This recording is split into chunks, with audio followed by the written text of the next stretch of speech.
6 నెలలుగా విరామం లేకుండా క్రికెట్ ఆడుతున్న భారత ఆటగాళ్లకు నెల రోజుల పాటు రెస్ట్ లభించనుంది. ఇంగ్లాండ్తో 5 మ్యాచ్ల టెస్ట్ సిరీస్ ను 2-2తో సమం చేసుకున్న భారత క్రికెట్ జట్టు ఆగస్టు నెలలో ఖాళీగా ఉండబోతుంది.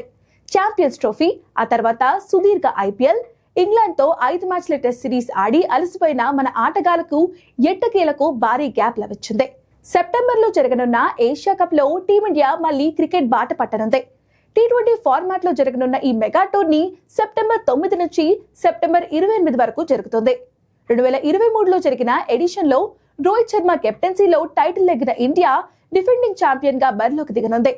ఇండియా మ్యాచ్ల విషయానికొస్తే సెప్టెంబర్ 10న యుఏఈతో తొలి మ్యాచ్ ఆడుతోంది. సెప్టెంబర్ 14న పాకిస్తాన్ తో హై వోల్టేజ్ మ్యాచ్ జరగనుంది. 2 మ్యాచ్లు దుబాయ్లో జరగనున్నాయి.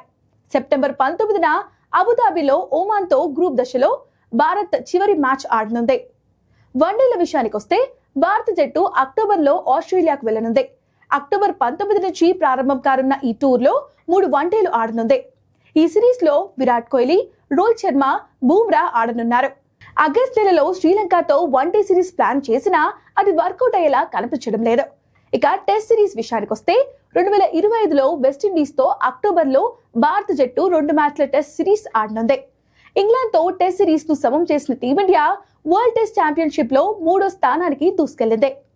5 మ్యాచ్లలో 2 విజయాలతో 28 పాయింట్లతో 46.66% సాధించింది.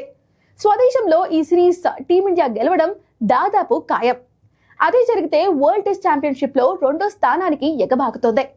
ఆ తర్వాత సౌత్ ఆఫ్రికాతో నవంబర్లో 2 మ్యాచ్ల టెస్ట్ సిరీస్ కూడా సొంత గడ్డపై టీమిండియా ఆడనుంది.